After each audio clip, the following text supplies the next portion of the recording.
नमस्कार।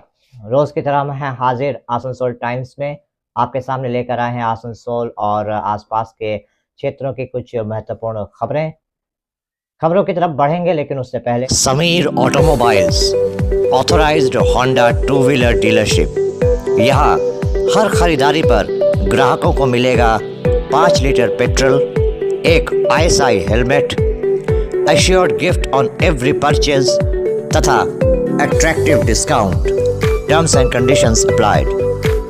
तो फिर देर किस बात की, अपने सपनों की उड़ान को गति प्रदान करने आज ही चले आइए Jyoti Nagar Asansol, near Webel IT park, NH2 bypass.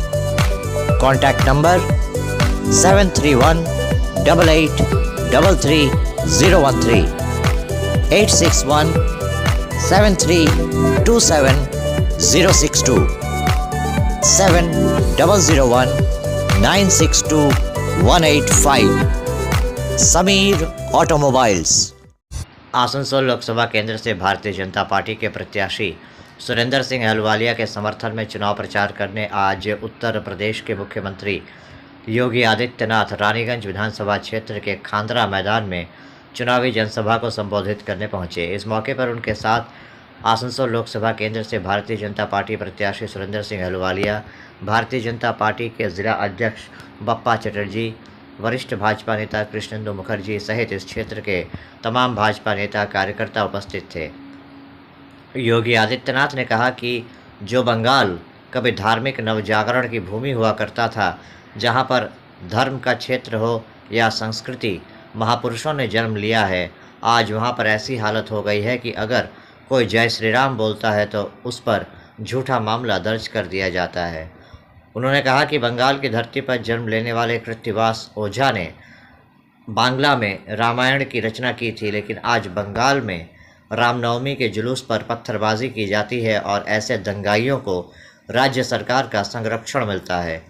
Yogi Adityanath ने कहा कि अगर इस तरह के दंगे उत्तर प्रदेश में किए गए होते तो वह दंगा करने वालों को उल्टा लटकाकर सीधा कर देते। जगत जगन्नी वहां भगवती काली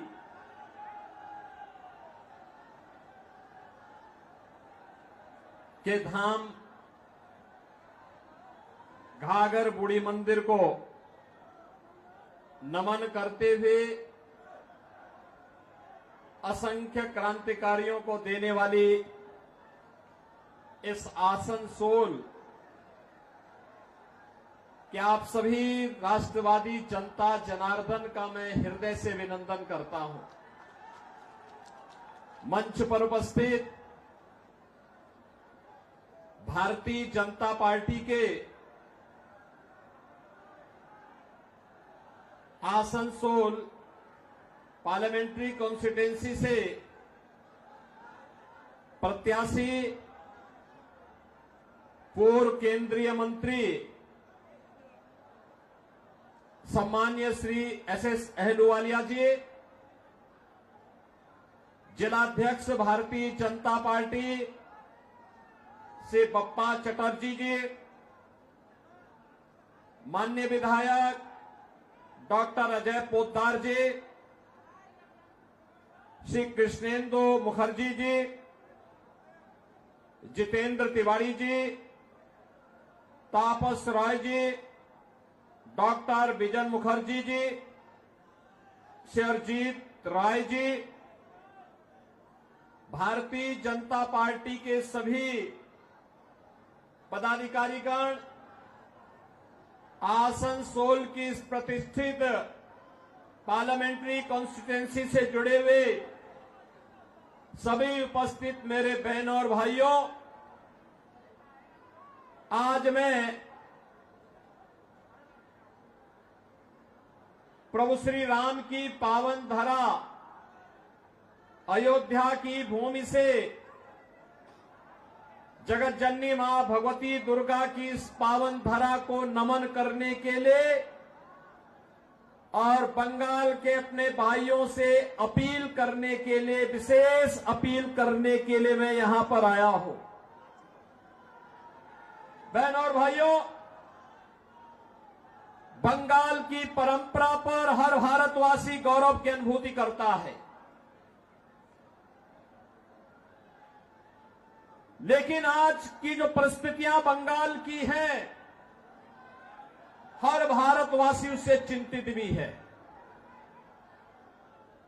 भारत को राष्ट्रगान और राष्ट्रगीत देने वाला बंगाल, अनेक आध्यात्मिक गुरुओं को देने वाला बंगाल, भारत की क्रांतिकारियों की एक लंबी श्रृंखला को पैदा करने वाला बंगाल, अनेक वैज्ञानिक और साहित्यकारों को जन्म देने वाला बंगाल आज हिंसा, अराजकता, भ्रष्टाचार की चपेट में आकर के क्यों लहूलुहान है? यह ज्वलंत प्रश्न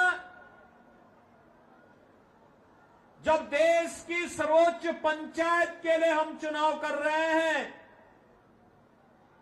तब बंगाल के हर जनता जनार्दन के सामने, हर मतदाता के सामने यह प्रश्न स्वतः ही उठना चाहिए। याद करिए, यही बंगाल है भारत के नव जागरण का संघनाद करने वाला बंगाल, भारत की सांस्कृतिक जागरण का संघनाद करने वाला, भारत की आध्यात्मिक क्रांति का सूत्रधार, भारत के सन्यासी विद्रोह की आधार भूमि, देश के प्रथम स्वतंत्र समर की ज्वाला को आगे बढ़ाने वाला है बंगाल, और आज हिंसा की चपेट में है, अराजकता और भ्रष्टाचार से लहूलुहान है, अस्त व्यस्त है, त्रस्त है और अपने अस्तित्व के लिए, अपने वजूद के लिए जूझ रहा है। बहनों और भाइयों, हम में से हर व्यक्ति जानता है 1947 में इस देश का विभाजन मजहब के आधार पर हुआ था। जिन कारणों से देश का विभाजन हुआ था,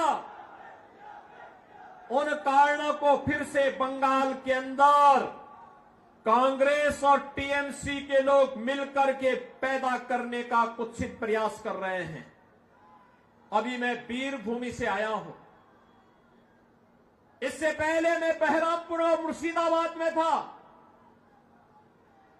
दिल मेरा दुखित हो रहा था देख करके।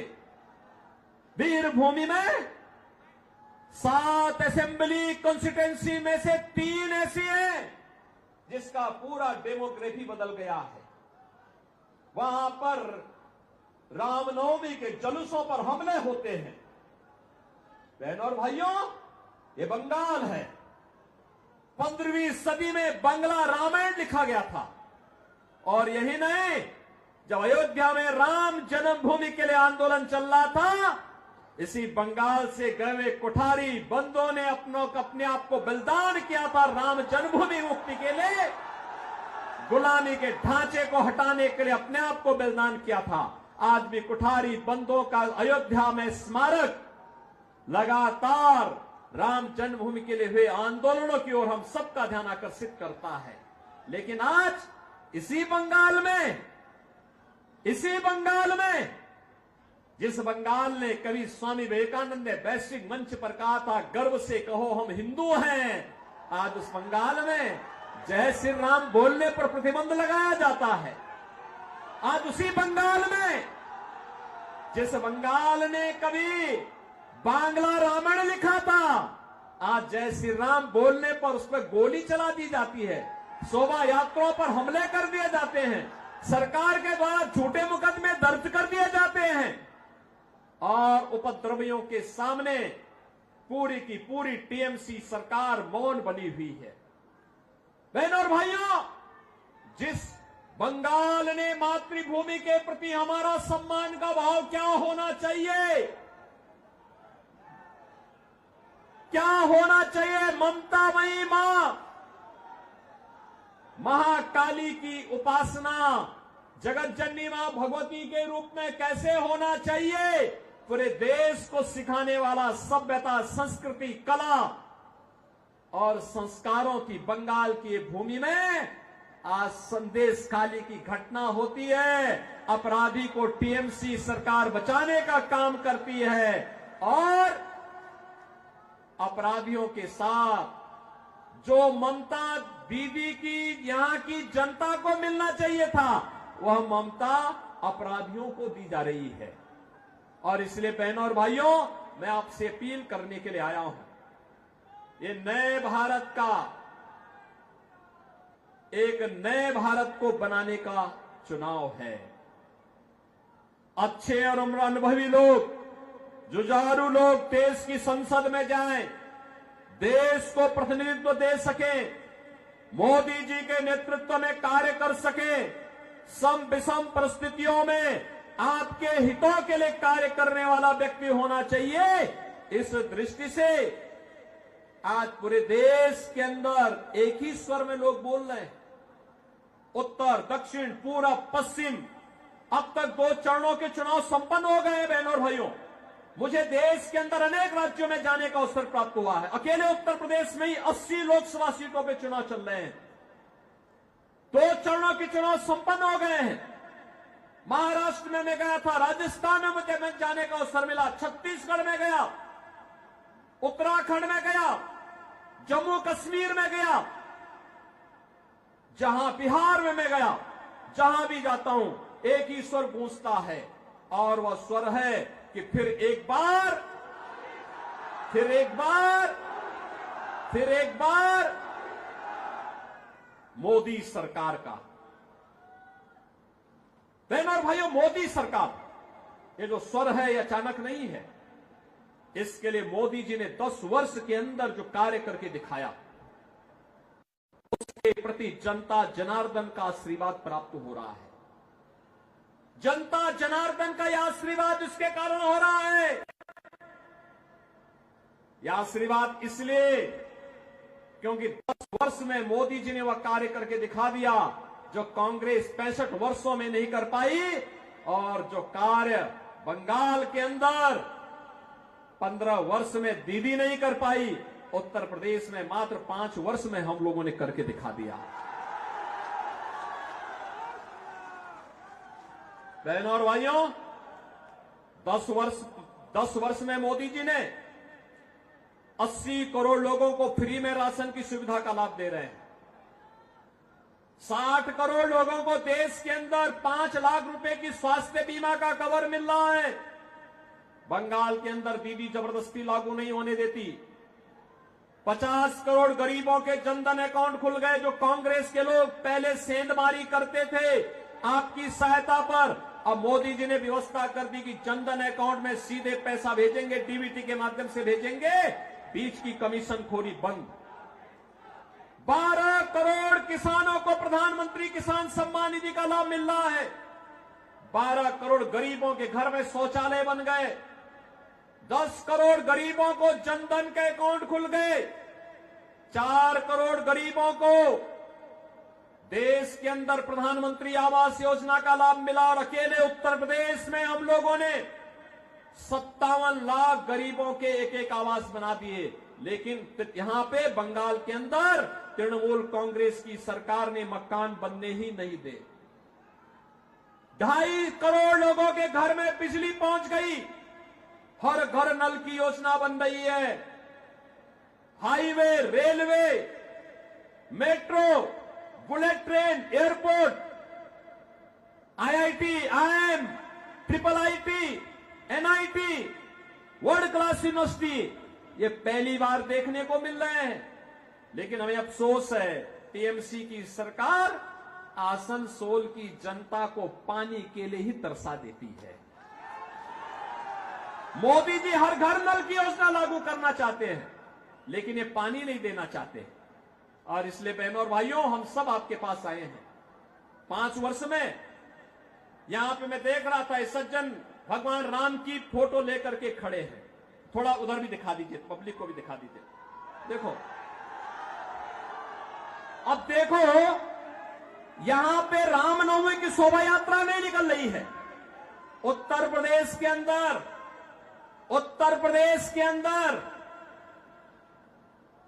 50,000 स्थानों पर दुर्गा पूजा के आयोजन होते हैं, 50,000 स्थानों पर। और पिछले 7 वर्ष में एक भी दंगा नहीं हुआ, एक भी जगह कर्फ्यू नहीं लगा, क्योंकि दंगा करने वाले और कर्फ्यू लगाने वालों को पता है अगर दंगा करेंगे, श्री रामनवमी की जुलूस पर पथराव करेंगे तो ऐसा उल्टा लटका देते हैं कि 7 पीढ़ियां भूल जाती है उनका दंगा करना भूल जाती हैं। उनकी पूरी संपत्ति को फिर हम लोग अपने कब्जे में ले लेते हैं और उस कब्जे को गरीबों में बांट देते हैं, उस संपत्ति को गरीबों में बांट देते हैं। और अब तो आप देखते होंगे उत्तर प्रदेश में, आप देखते होंगे वहां जो बड़े बड़े माफिया थे, बड़े बड़े अपराधी थे, बहनों और भाइयों, वे गले में तख्ती लटका करके चलते हैं, कहते हैं साहब जान बकस दो, एक बार जान बकस दो, हम लोग ठेली लगा करके पेट भर देंगे, किसी गरीब और किसी व्यापारी और किसी बेटी की सुरक्षा में कोई सेंध नहीं लगाएंगे। बहनों और भाइयों, यह कार्य केवल भाजपा कर सकती है, भाजपा कर सकती है। और इसीलिए मैं आया हूं। देखो ना, आपको एक शेर जैसा नेतृत्व चाहिए और एसएस अहलुवालिया जैसा नेतृत्व आपको यहां पर भारतीय जनता पार्टी ने दे दिया है। बहनों और भाइयों, जोरदार करतल ध्वनि से उनका स्वागत करिए अहलुवालिया जी का।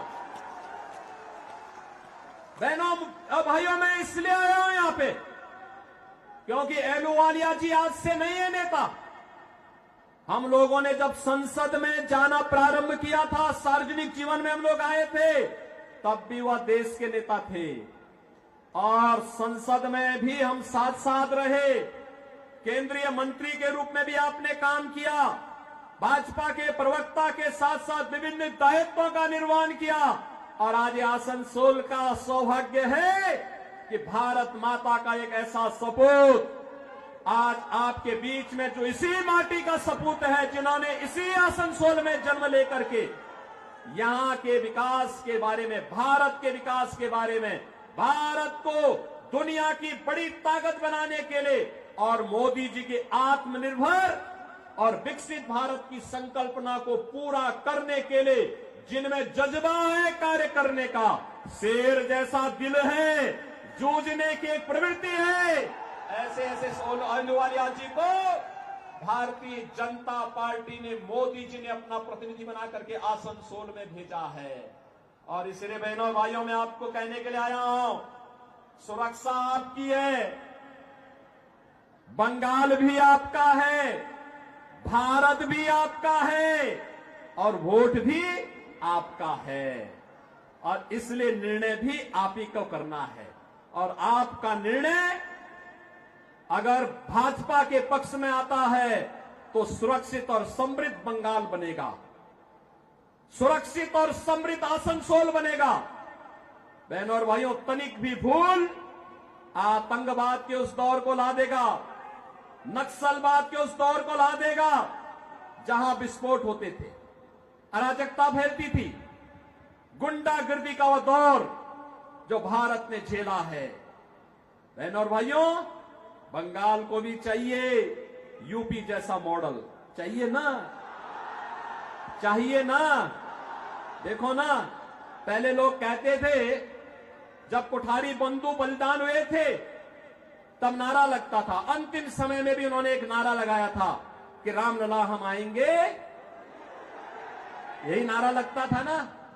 एक कांग्रेस और टीएमसी के लोग, ये नाम भले ही अलग अलग हैं लेकिन एक ही थैली के चट्टे बट्टे हैं, कोई अलग नहीं है।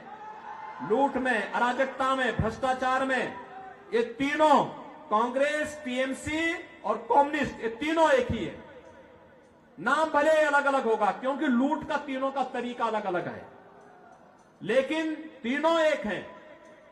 इसलिए तीनों पे विश्वास नहीं करना, हमें आध्यात्मिक परंपरा को समृद्ध बनाने के लिए कार्य करना है और आध्यात्मिक परंपरा को आगे बढ़ाने के लिए मैं आज आपके पास आया हूं यही कहने के लिए कि ये हमारा दायित्व बनता है कि गुरुओं की भूमि को, आध्यात्मिक गुरुओं की इस भूमि को, क्रांतिकारियों की इस भूमि को मोदी जी के विजन के अनुरूप सोनार बनाने के लिए 13 मई के लिए चौथे चरण में आपको चुनाव करना है। बहनों और भाइयों, चुनाव के दौरान प्रत्याशी का घर घर जाना कठिन होगा। एक पार्लियामेंट्री कॉन्स्टिट्यूंसी काफी विस्तार होती है और मेरी आप सबसे अपील होगी, मोदी जी का प्रतिनिधि बन करके, अहलूवालिया जी का प्रतिनिधि बन करके घर घर आप स्वयं जाइए, कमल चुनाव चिन्ह के लिए वोट लाइए। इलेक्ट्रॉनिक जो वोटिंग मशीन है, ईवीएम में पहले नंबर पर एसएस अहलूवालिया जी का नंबर है, कमल छाप का, और पहला बटन दबाना है। इसके लिए सहमत हैं? घर घर जाएंगे, सुरक्षित और समृद्ध बंगाल बनाएंगे, आत्मनिर्भर और विकसित भारत की संकल्पना को आगे बढ़ाने में योगदान देंगे। सभी लोग सहमत हैं? तो मैं निश्चित होकर के जाऊंगा कि अहलूवालिया जी भारी बहुमत से विजयी बनेंगे। सहमत है ना? किसी बहकावे में तो नहीं आएंगे? नहीं आएंगे? सभी सहमत है ना? तो भाइयों, आप देखना, आप भी ऐसे आगे बढ़ेंगे जैसे आज अयोध्या में राम मंदिर का निर्माण आसानी से हो गया। सहमत है ना? कितने लोग अयोध्या गए? गए ना? पहले में और अब में अंतर आया होगा ना? अब तो अच्छा लगा होगा ना बंगा वहां पे। और बहनों और भाइयों, जैसे अयोध्या आज आपकी लगती होगी, ऐसे ही बंगाल को भी बनाना है। सहमत है ना? सभी लोग सहमत हैं? तो सब मेरे साथ बोलेंगे, भारत माता की, भारत माता की, भारत माता की, वंदे वंदे वंदे।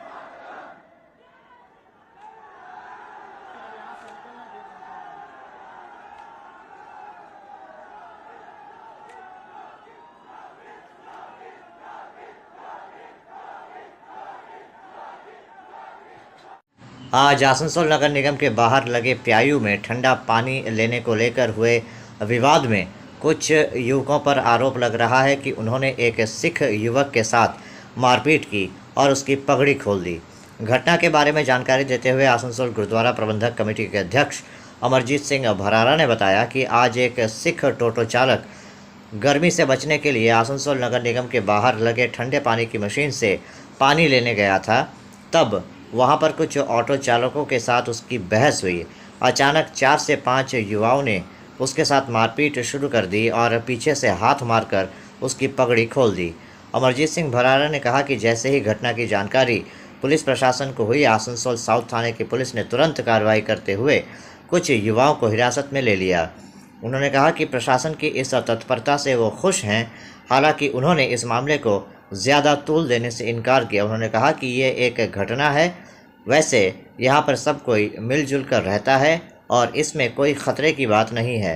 उन्होंने कहा कि अच्छे बुरे लोग हर समुदाय में रहते हैं और इसे लेकर ज़्यादा चिंतित होने की आवश्यकता नहीं है। पुलिस की तत्परता पर उन्होंने संतोष व्यक्त किया।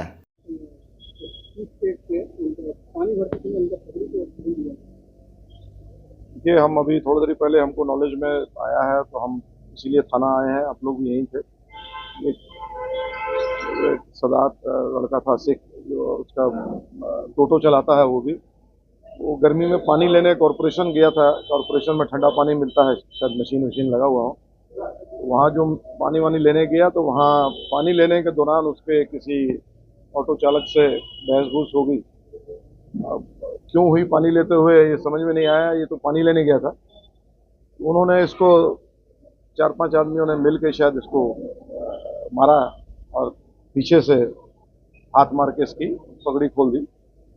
बहुत निंदनीय बात है। उसी के लिए हम सब थाने आए हैं। और हमारे थाने आने से पहले आईसी साहब ने उन सब लड़कों को अरेस्ट भी कर लिया है। जो आप लोगों को पता है, वो अरेस्टेड है। FIR लिखाई जा रही है और पुलिस ने हमको पूरा आश्वासन दिया है कि जो इसमें स्ट्रिक्ट एक्शन होगा वो लिया जाएगा।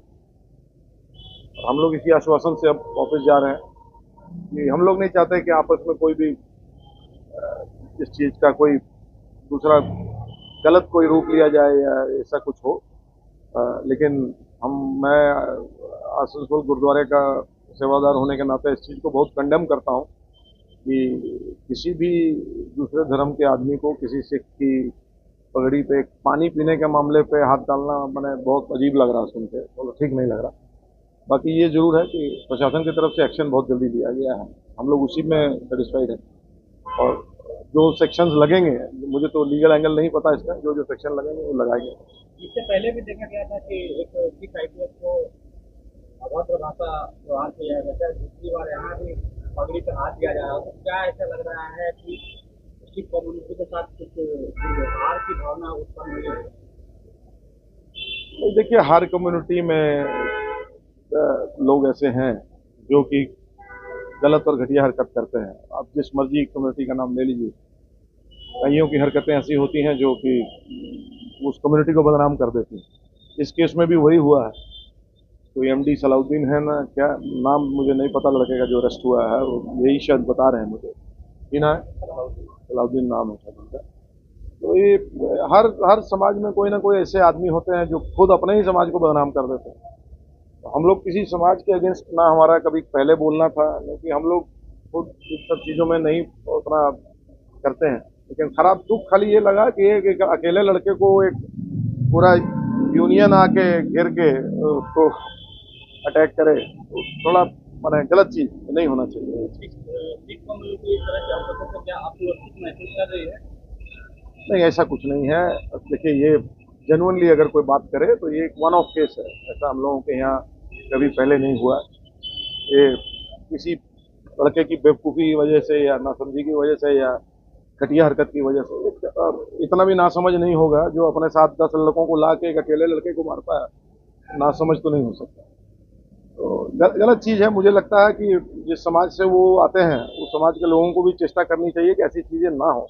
ये गलत बात है। इससे आप लोग तो प्रेस में आप जानते हैं, छोटी सी चीज़ से बात कितनी भड़क जाती है, कहाँ से शुरू होती है और कहाँ पहुँच जाती है। तो इस सब चीज़ को हम लोग को नहीं होने देना है, सबको रोक के रखना है, तो चेष्टा करना है। और पुलिस का पूरा इसमें हेल्प है। आप लोग खुद ही देख रहे हैं, मैं क्या बोलूँगा, बस इतना ही था। मेरा नाम अमरजीत सिंह है, आसनसोल से है। अभी वक्त हो चला है एक छोटे से ब्रेक का, बने रहिए हमारे साथ। Hillview Hospital, a multi-speciality hospital with ICU and dialysis unit. Hillview Hospital में orthopaedic, neurosurgeon, general physician, oncologist, child specialist, gynaecologist, homeopathy सहित 15 विभागों के विशेषज्ञ चिकित्सकों द्वारा मरीजों का इलाज किया जाता है। हमारे यहाँ आपको मिलेगी कैशलेस इलाज की सुविधा। इसके अलावा अत्याधुनिक ICU, NICU, dialysis unit, trauma care centre सहित हर वो सुविधा मिलेगी जो हिलव्यू को बनाती है सही मायनों में मल्टी स्पेशलिटी हॉस्पिटल।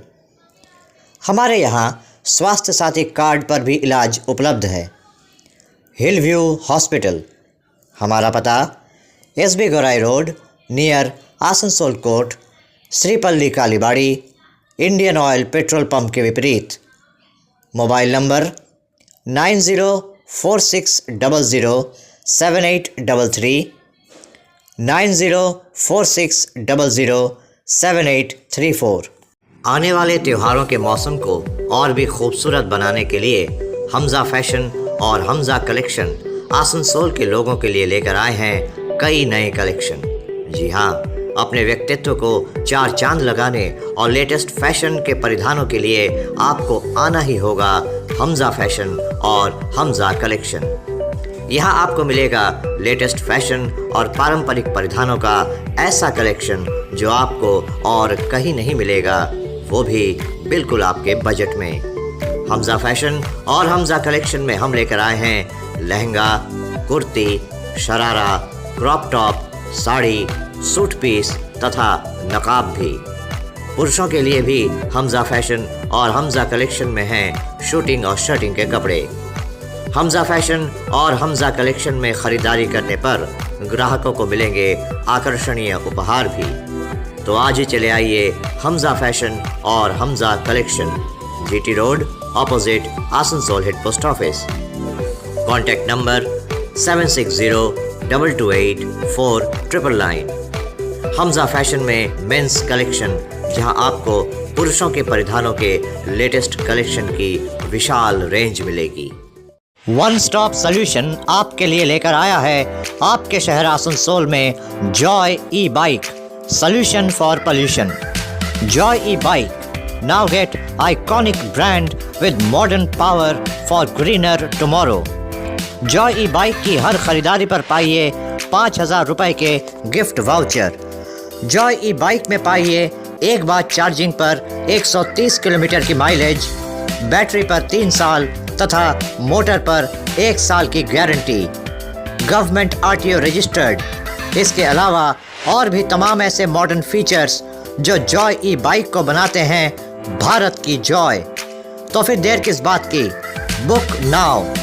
हमारा पता Samiran Roy road, गोधुली road, opposite SBI बाजार ब्रांच, आसनसोल।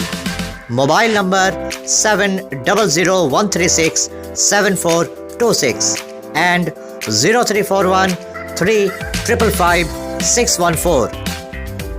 नीचे दिए गए नंबरों पर संपर्क कर जॉय ई बाइक की हर खरीदारी पर पाइए अतिरिक्त 2,000 रुपए का डिस्काउंट। आपके मकान को बनाए आपके सपनों का आशियाना, डेकोर प्रोजेक्ट। इस साल प्रचंड गर्मी की वजह से लोगों को भारी दिक्कतों का सामना करना पड़ रहा है। लोग बहुत ज़रूरी काम ना हो तो घर से बाहर नहीं निकल रहे हैं, लेकिन आसनसोल दुर्गापुर पुलिस कमिश्नरेट के अंतर्गत आने वाले ट्रैफिक विभाग के अधिकारी तथा CPVF कर्मी बड़ी मुस्तैदी से अपने दायित्व का निर्वहन कर रहे हैं। आसनसोल टाइम्स ने आज शहर के हटन रोड चौराहे में बस स्टैंड के पास आसनसोल साउथ ट्रैफिक गार्ड के अधिकारियों और अन्य कर्मियों की इसी मुस्तैदी को आम जनता तक पहुंचाने की कोशिश की। नमस्कार, आसनसोल टाइम्स में आपका स्वागत है। मैं बापी बनर्जी अपने सहयोगी ब्रिजेश सिलाही अंसारी के साथ हम लोग इस वक्त मौजूद हैं आसनसोल शहर के एक बहुत महत्वपूर्ण जंक्शन हटन रोड इलाके में, और हम आपको एक तस्वीर दिखाना चाहते हैं, कुछ तस्वीरों से रूबरू कराना चाहते हैं कि किस तरह से इस प्रचंड गर्मी में भी आसनसोल दुर्गापुर पुलिस कमिश्नरेट के ट्रैफिक विभाग के कर्मी, साउथ ट्रैफिक विभाग के कर्मी किस तरह से अपनी ड्यूटी का अंजाम दे रहे हैं, यातायात को नियंत्रित कर रहे हैं। इस प्रचंड गर्मी में जब लोग निकलना नहीं चाह रहे हैं अपने अपने घरों से, तब अपनी ड्यूटी को अंजाम देने के लिए किस तरह से आसनसोल दुर्गापुर पुलिस कमिश्नरेट के ट्रैफिक विभाग के साउथ ट्रैफिक गार्ड के ये कर्मी अपनी ड्यूटी का अंजाम दे रहे हैं। मैं अपने सहयोगी से ये अनुरोध करूंगा कि एक बार इन तस्वीरों से आपको रूबरू कराएं।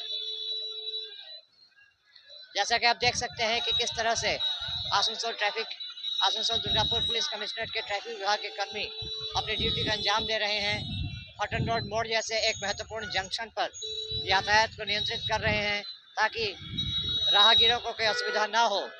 और इस प्रचंड गर्मी में जब हम लोग अपने घरों से बाहर नहीं निकलना चाहते हैं, तब भी ये लोग यातायात को नियंत्रित कर रहे हैं ताकि आसनसोल की जनता सुरक्षित रहे, उनको ट्रैफिक में कोई दिक्कत ना हो। तो ऐसे पुलिस कर्मियों को सल्यूट है जो अपनी ड्यूटी का अंजाम देते हैं। और आसनसोल की जनता से भी अनुरोध है कि जब आसनसोल ट्रैफिक विभाग के अधिकारी उनसे कुछ बात करें या उनसे कुछ जानने की कोशिश करें, तो हमारा भी फर्ज बनता है कि हम उनसे सहयोग करें। आसनसोल के काली पहाड़ी इलाके में राष्ट्रीय राजमार्ग के बगल में आसनसोल नगर निगम द्वारा डंपिंग यार्ड बनाया गया है। आज उस डंपिंग यार्ड में अचानक आग लग गई, जिससे पूरे इलाके में काला धुआं पसर गया। राष्ट्रीय राजमार्ग से आने वाले लोगों को काफ़ी परेशानियों का सामना करना पड़ा। इस बारे में जब हमने मेयर विधान उपाध्याय से बात की तो उन्होंने कहा कि इतनी गर्मी में कई इलाकों में आग लग जा रही है। डंपिंग यार्ड में भी आग लगी है, लेकिन तत्परता से उस आग को बुझाने का प्रयास नगर निगम द्वारा शुरू हो गया है। हाईवे কাছে পৌর নিগমের ডাম্পিং ইয়ার্ড আছে, ভীষণ আগুন লেগেছে, পুরো চারদিকে পুরো ধোঁয়া, মানে হাইওয়েতে মানুষ যেতে পারছে না, সাধারণ মানুষ বলছে যত জলদি নামে না। মানে যা প্রচন্ড গরম পড়েছে, এখন চারিদিকে আগুন লেগে যাচ্ছে। ফলে আমাদের কর্পোরেশনের তরফ থেকে অলরেডি গেছে ওখানে, যে গিয়ে যাতে তাড়াতাড়ির মধ্যে করা যায় তার ব্যবস্থা করছে। तो अभी आप देख रहे थे आसनसोल और आसपास के इलाके की कुछ महत्वपूर्ण खबरें। हम रोज आप तक शिल्पांचल की महत्वपूर्ण खबरों को पहुंचाते रहेंगे। और अगर आपको हमारे इन खबरों से बाखबर रहना है तो आपको करना होगा एक छोटा सा काम। आपको हमारे चैनल आसनसोल टाइम्स को सब्सक्राइब करना होगा और पास में दिए गए बेल आइकन को प्रेस करना होगा, ताकि जब भी हम कुछ नई खबर या कुछ नया पोस्ट डालें तो इसकी खबर आप तक पहुंचे और आप इन गतिविधियों से बाखबर रह सकें। इसके अलावा आप हमारे वेबसाइट www.asansoltimes.co.in पर लॉगिन भी कर सकते हैं और वेबसाइट के जरिए और हमारे पोर्टल के जरिए शिल्पांचल की हर छोटी बड़ी गतिविधियों से बाखबर रह सकते हैं, उनकी जानकारी हासिल कर सकते हैं। आज के इस बुलेटिन में इतना ही। कल फिर होगी आपसे मुलाकात। नमस्कार। हमारा अपना शहर आसनसोल, इसे स्वच्छ और निर्मल रखने की जिम्मेदारी हमारी है। आसनसोल पौरसभा শহরকে সুন্দর এবং নির্মল করতে বদ্ধপরিকর। পৌরসভার এই চেষ্টায় সুনাগরিক হিসেবে আমাদেরও কিছু কর্তব্য আছে।